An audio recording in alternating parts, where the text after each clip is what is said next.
Good evening, friends. So, this is the second in the series of weekly analysis of Nifty and BankNifty. I'm Abhishek Pal. I'm the owner founder of Analyst Master, and I welcome all of you.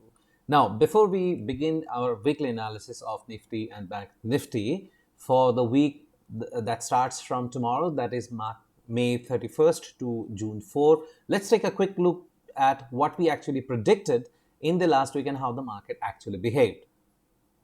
So the ranges that are coming out is 14,900 to 15,500. That's the range, but that's a little bit on the conservative side. I believe that the range of 15,000 itself breaking would be very difficult. Of course, it's market, so nothing is certain. So roughly for the option players, if you are getting the market anywhere between 15,000, 15,100, 15,150, definitely make an entry with a small stop loss of 50 points here for an upside potential of 200, 250 points. All right.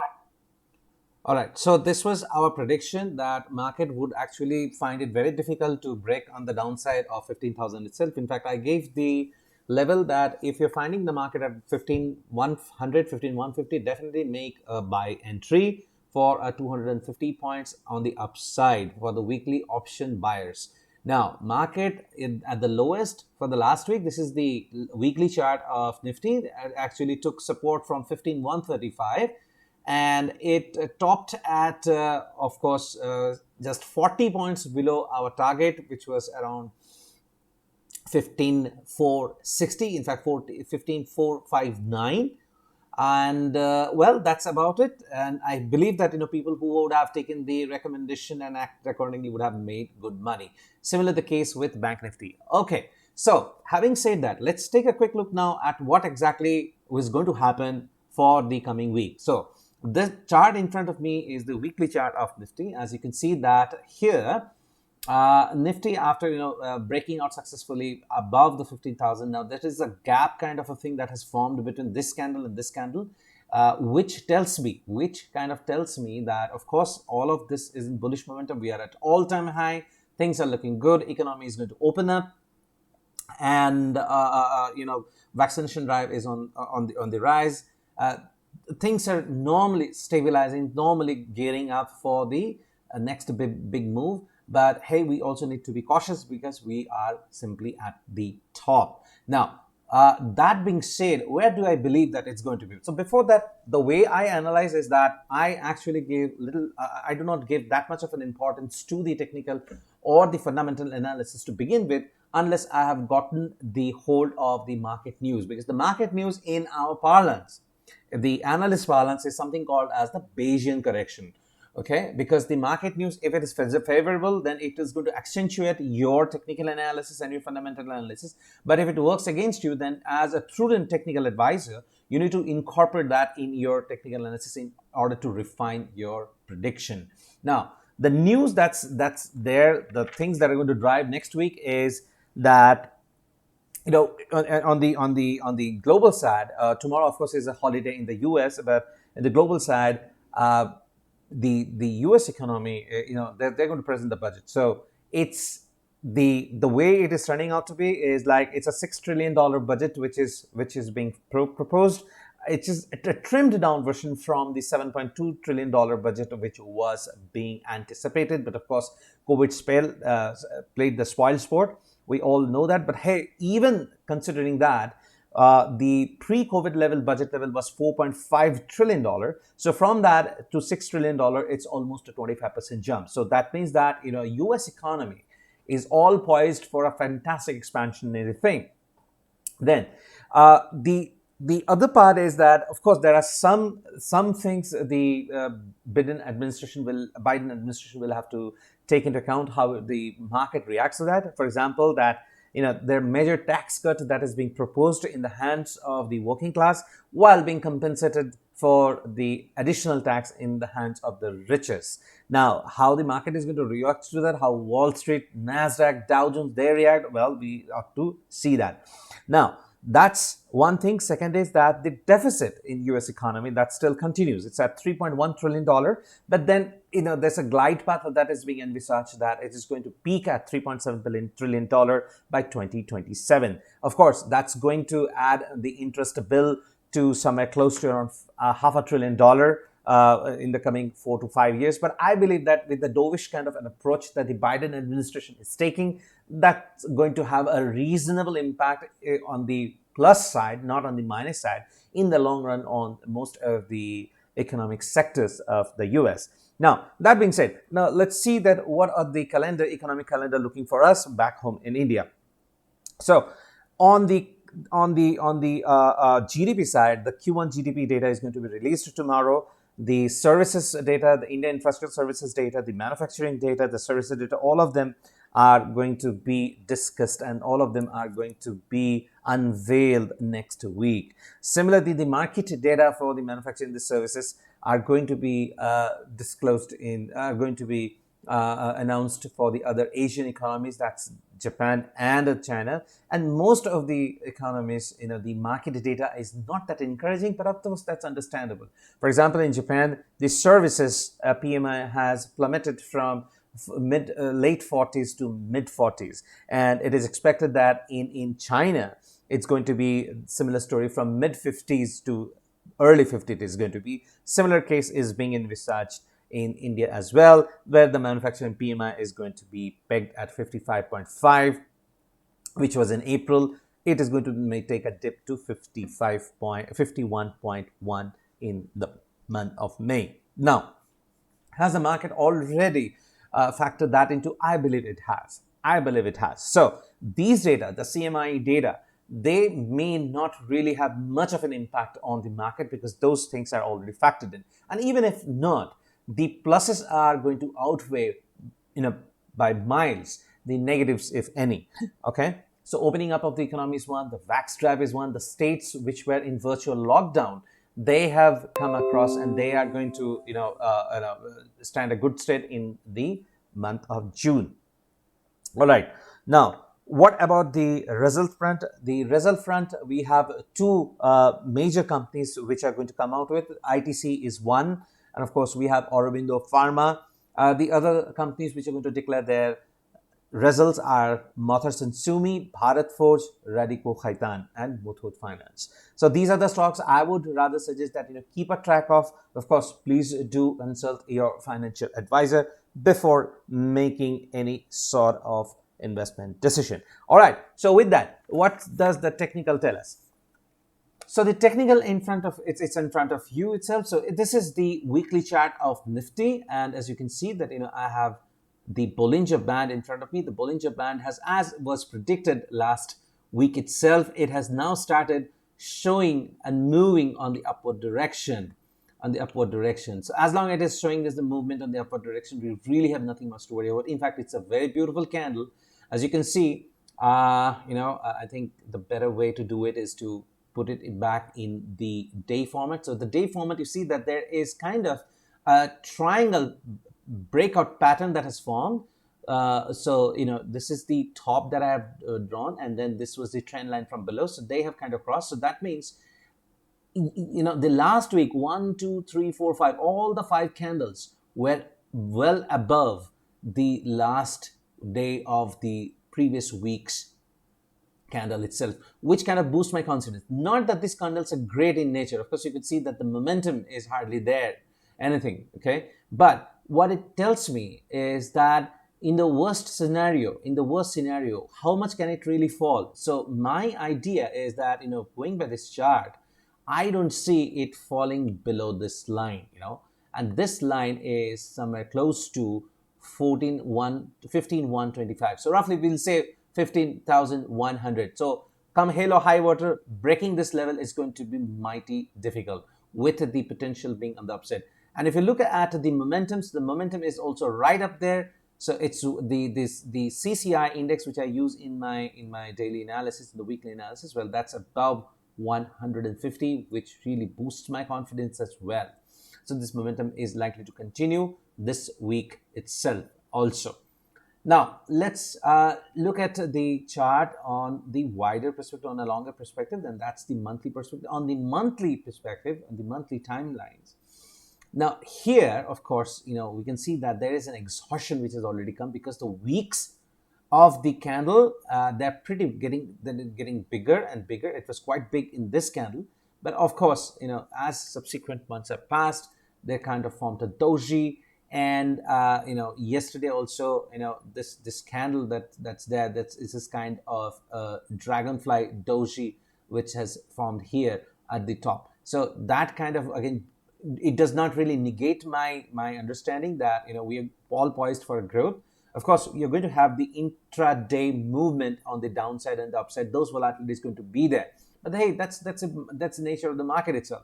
Another good thing that we all must take into consideration is that India VIX, which was pretty predominantly high last week, at a value of around 24, has now come down to around 17. So India VIX actually talks about the volatility of the market. Now, when the volatility rises, the volatility is a direct function of uncertainty. When the uncertainty peters down, the market gets a definite momentum in a specific direction. The VIX, either on the plus side or on the minus side, the VIX will also simultaneously fall down. It will precipice.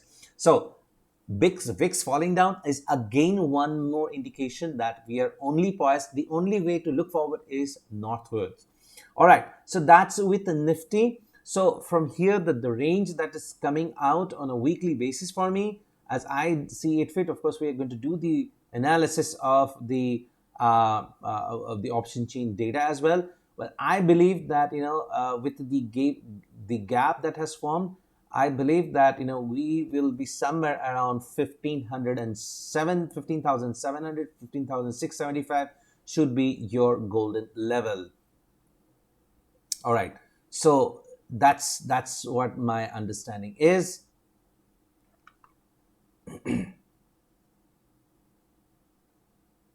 All right, so next is in line is our bank nifty. Let's see where the bank nifty is. Well, in the bank nifty, it's a very beautiful price action that is being formed, and this price action again confirms that if you have there's a piercing line that's being formed between this greenish bullish candle and the breakaway candle on this. So these lines which you're seeing in between, these are basically the Fibonacci retracements. So this Fibonacci retracement kind of tells me that where are, in absence of any other indicators, it kind of gives me the probable up move or down move depending upon the momentum.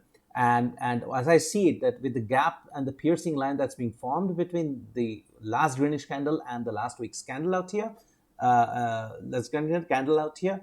So I think again Bank Nifty might retest this level, which is perhaps 35,000. So there is of course a chance of it coming to 35,900. And what it looks like a definite support is this one, you see, because here there's a typical, I'll just expand it. Yeah.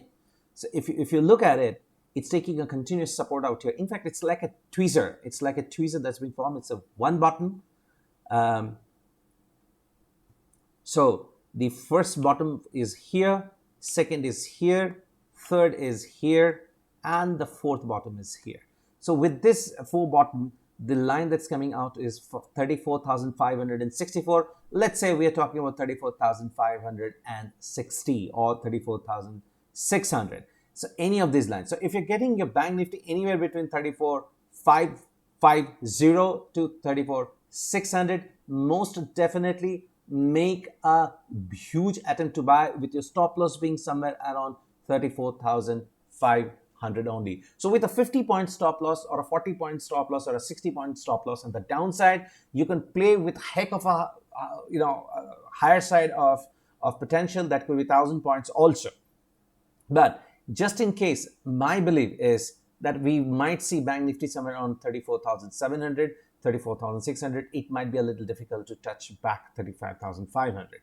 All right. So this is our Nifty and Bank Nifty. What are the sector thing? How has the sector performed? So if you look at the the performance of Nifty and Bank Nifty last week, I predicted, I said that metal sector has actually exhausted, and after I said that, you would have seen that most of the investment banks, most of the uh, equity research firms, the who's who of them, they have now been cautioning about the metal sector. It has run out of gas, and I do still maintain the same fact that sector, if you have already had booked your profit, get out of it. It's not going to yield any more than what I see. Of course, a couple of stocks here and there. Maybe Tata Steel have some more gas left in it. Maybe JSW may have some more gas left in it. I do not know. But I would not put my money back into metal.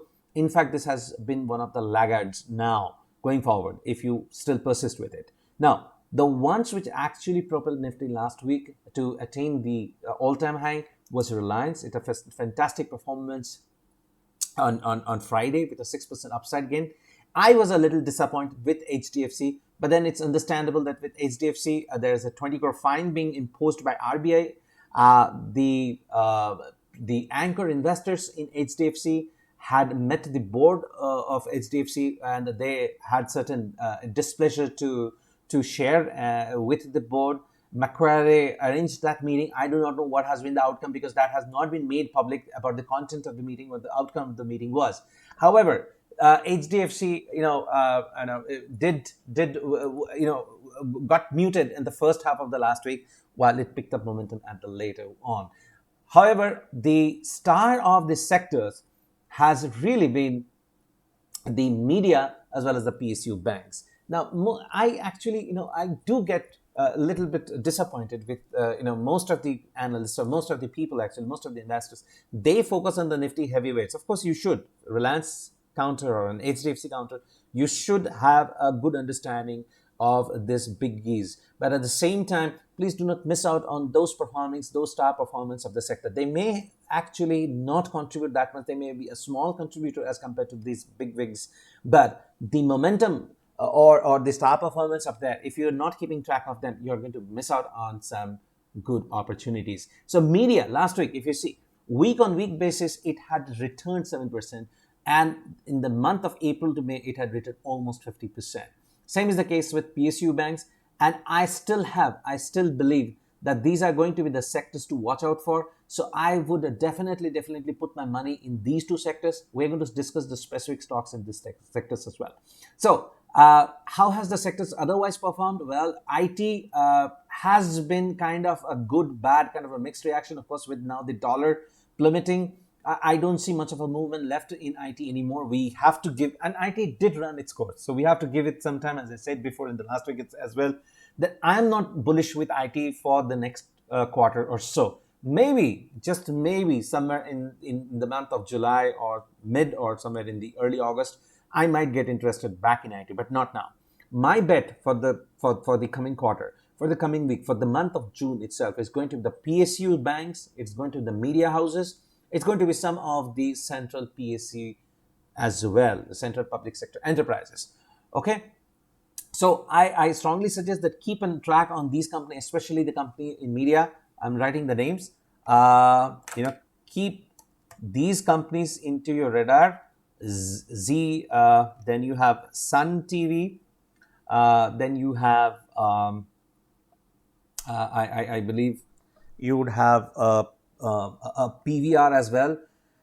And in PSU banks, well, you can buy anything, just pick and drop, just like that, throw your money in any of the PSU banks. I think all of them are up for grabs, especially after the intent of the finance ministry to privatize, to hive off some of the stake in the PSU banks. All right, but having said that, if still I have to make a choice in these banks, my bet is going to be in Indian Bank. And then I'm very much bullish on Bank of Baroda itself, and I'm bullish on Canara Bank. So these three banks here and three media stocks here are the ones which are going to be on my radar.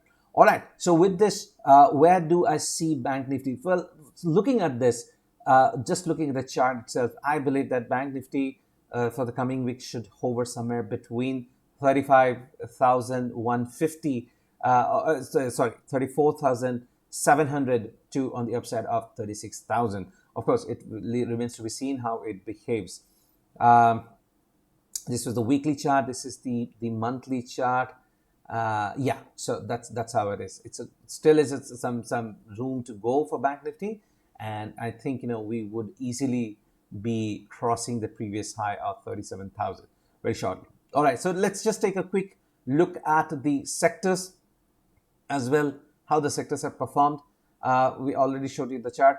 Okay, let's see auto. So auto again, as I said before, that month of May was disastrous for the auto industry, but then the candle does not say that. Maybe the reflection is going to come in the month of June, but this is a sort of bullish engulfing candle being formed out here, with the candle taking a support from the upper half of the Keltner channel.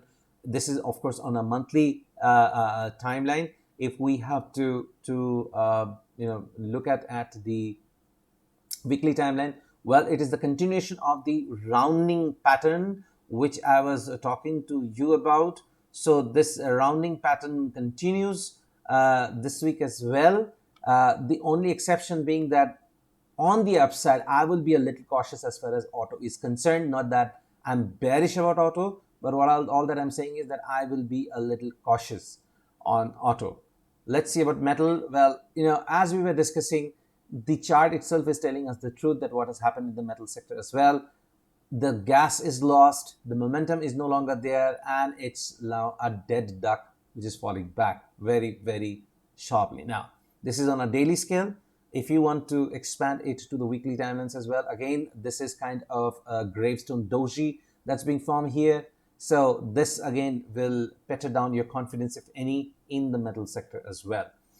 Coming back to the IT sector, as I said before, that IT, I would be a little cautious, and that's being again strengthened by the fact that it has run its limit, it has run its gas.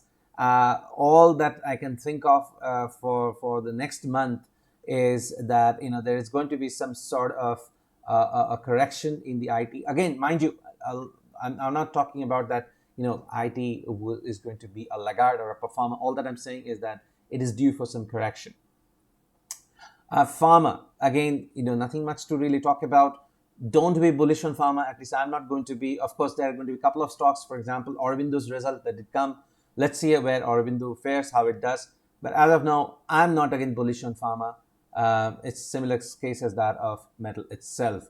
PSU banks. Well, now this is one of my favorite things. Look at what a beautiful price action that's being formed here. This is a delight of a chartist. There is a perfect bearish and bullish engulfing that has formed on a monthly time scale out here. And I'll show you in weekly time scale also how it looks like. Wow, in the weekly time scale, let's see this V. This is such a beautiful, you need not really be a chartist to observe this. This is a beautiful V that's being formed. So when you have this kind of thing, and with all the breakaway candles, I'm looking forward to a home run in the PSU banks. And that's the reason that I say that, whichever PSU banks you want to pick up among the choices that I get, just go and pick up. You're going to, and keep them for a quarter at least. Just for your example, in the month of May itself, in the beginning of May, I suggested one of my clients to buy Indian Bank. He bought it at 102. Today it is 141. He has, but he purchased about 5,000 shares. I asked him to scalp. So he has already booked profit on 2,000, and the rest of the 3,000 he's still continuing with it. So as I said before, Indian Bank, Bank of Baroda, Z Telefilms, these are the Sun TV. These are the stocks that you should be looking forward to. All right. So this is as far as the charts are concerned. Let's see what the option data tells us. Now the option data, the option chain is in front of me, and let's see. Well, against the total of, it's almost equally poised, both the call options, the put options. Now let's take a quick look at the option data for Nifty. As you can see that the call unwinding still continues, and heck, it has now 15,350. Also, there is no confidence whatsoever with the call riders. There's a huge amount of call unwinding. It has happened. If I take this and extend my logic, so I believe that, seriously speaking, before, at least in the option chain side, before 16,000, there's really not much of a resistance. But hold your horses. Please don't buy it in the first thing in the morning just because I said that before 16,000 there is no resistance. Of course, there is going to be rejection as we move forward, and little bit of resistance, little bit of support. These things are going to be there. Now, as I see 15,400, there is some pain point. The maximum pain point is at 15,400 with 26,000 call option contracts been written against that 29,000 put option. So put option put option writers have a little bit more confidence in the market. 15,500 is the immediate resistance that's being faced here, but I believe that these resistances are very feeble in nature. It won't take much of a momentum. It's maybe a candle or two on an hourly chart, and boom, you'll see 15,500 being taken. Now 15,500 once being taken, 1550, 550 is going to be really peanuts to look at. So all in all, that I believe that 16,000 is a very, very conservative level from 15,350 to 16,000. But I believe that you could safely, to be on the safe side, 15,250, 15,300 to 15,700 should be the level as far as Nifty is concerned. Now let's see what's happening with the Bank Nifty. Well, the Bank Nifty, we are on the almost, there you go. There's a similar story in Bank Nifty as well.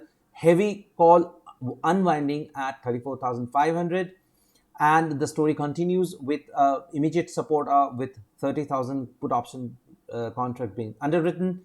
At 35,000 is the maximum pain point with the call writers and the put writers are battling it out neck to neck. Call option writers at 33,000 contracts, open contracts, with the put option writers at around 36,000. So they're battling it out here. So if you want my view, I believe again the call unwinding has continued up to 34,800. So if you have to take my logic anywhere, if you're finding the Bank Nifty at 34,700, 34,800, definitely make an attempt at 34,500. Sell your home and put all the money in Bank Nifty. On the upside, Bank Nifty is going to face some resistance at 35,500. But then, hey, as I said before, that these resistances would hardly matter. It would take only a swing or two.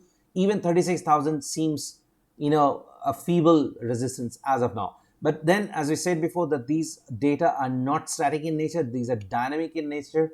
And all that we are trying to interpret is what has happened on Friday. All right. So with this, where do we finally see through the charts and through the option chain? Where do we see? Okay, so folks, these are going to be your levels. The Bank Nifty should be somewhere between 34,600 to 36,000. That's the level, and the sweet spot is somewhere around 34,700. The Nifty is between 15,250 to 15,700. Of course, the chart, says that it could plummet to 15,100, but that possibility has very, very low chance. I don't think it stands even at 2%. So if you're getting Nifty somewhere around 15,250, definitely make a buy attempt with a 50-point stop loss. Your upside potential is at least another 250 to 300 points. Similarly, on the Bank Nifty, if you're getting it somewhere around 34,600, 34,700, definitely make an attempt with a 100-point stop loss, and your upside potential is heck out higher than that, at least 700, 800 points. If you're getting Bank Nifty somewhere around 34,500, sell your home and put all the money in Bank Nifty only. Well, that was just a joke. Anyway, so I hope you liked this analysis. Sorry, the video got a little detailed, but I had to put forth the point. Hope you liked the video. If you liked the video, please share it with your friends and subscribe to the channel. Help the channel grow. It is going to be my pleasure to bring in more such educational videos. Hey, this is Abhishek Bull. I'm a CFA and an FRM charter holder and an independent financial analyst, not registered with SEBI. This video was brought for educational purposes only and should not be construed as any sort of recommendation to invest or trade. Should you want to invest or trade based on my video, I would strongly urge and suggest that please consult your financial advisor. Me or my channel are not going to be responsible for your profit and loss. See you next week. And there is one more happy news for all of you, good news for all of you, that maybe, just maybe next week onwards, I'm going to come out with snippets of 5-10 minutes of daily analysis video. And those videos are going to be in Hindi for a greater reach of the audience. Good night, trade well, come back tomorrow, and keep smiling. Thank you.